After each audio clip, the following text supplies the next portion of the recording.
नमस्कार, आपण पाहता हिरकणी न्यूज. हिरकणी न्यूज प्रत्येक क्षण ताज्या घडामोडी आणि महत्त्वाच्या प्रत्येक बातमीसाठी नेहमी तत्पर. अत्याचारास प्रतिकार केल्याने वृद्ध महिलेचा खून केल्याचे उघड. पिकांवर औषध फवारणी करण्यासाठी शेतात गेलेल्या महिलेवर अत्याचाराचा प्रयत्न करून तिचा निर्घुणपणे खून केल्याचा धक्कादायक प्रकरणाचा स्थानिक गुन्हे अन्वेषण शाखेने अवघ्या 2 दिवसात छडा लावत अंकुश हनुमंत पाटील वय 51 राहणार कोलोली याला अटक केली आहे.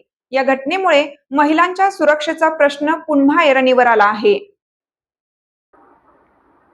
छबुताई सर्जेराव पाटील वय 50 या 24 मे रोजी आपल्या मासुलकी शेतात पिकांवर औषध फवारणी करण्यासाठी गेल्या होत्या. सायंकाळ झाली तरी त्या घरी परतल्या नाहीत. वारंवार मोबाईलवर संपर्क साधूनही प्रतिसाद मिळत नसल्याने कुटुंबियांच्या काळजाचा ठोका चुकला. अखेर नातेवाईकांनी शेतात धाव घेत शोध सुरू केला. शेतात दिसलेले दृश्य अंगावर काटा आणणारे होते. छबुताई पाटील रक्ताच्या थारोळ्यात मृतावस्थेत पडलेल्या आढळून आल्या.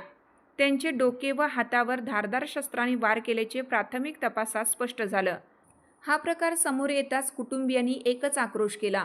घटनेचे गांभीर्य लक्षात घेऊन पोलीस अधीक्षक निलोत्पल यांच्या मार्गदर्शनाखाली स्थानिक गुन्हे अन्वेषण शाखेचे पोलीस निरीक्षक सुशांत चव्हाण यांनी विशेष पथक तयार केलं. तपासादरम्यान अंकुश पाटील याच्यावर संशय बळावला. त्याला ताब्यात घेऊन कसून चौकशी करण्यात आली. चौकशी दरम्यान आरोपींनी महिलेवर अत्याचार करण्याचा प्रयत्न केला होता. मात्र छबुताई पाटील यांनी प्रतिकार केल्याने संतापलेल्या पाटीलने धारदार शस्त्राने डोक्यावर व हातावर वार करून त्यांचा खून केल्याची कबुली दिली. पाटील यास पन्हाळा पोलिसांच्या ताब्यात देण्यात आला आहे. या घटनेने संपूर्ण परिसरात संतापाची लाट उसळली असून संशयित आरोपीला फाशीची शिक्षा द्यावी अशी मागणी नागरिकातून होत आहे. आयुष्यभर कष्ट करून संसार उभा करणाऱ्या महिलेचा अशा अमानुष पद्धतीने झालेला अंत गावकऱ्यांच्या जिव्हारी लागला आहे.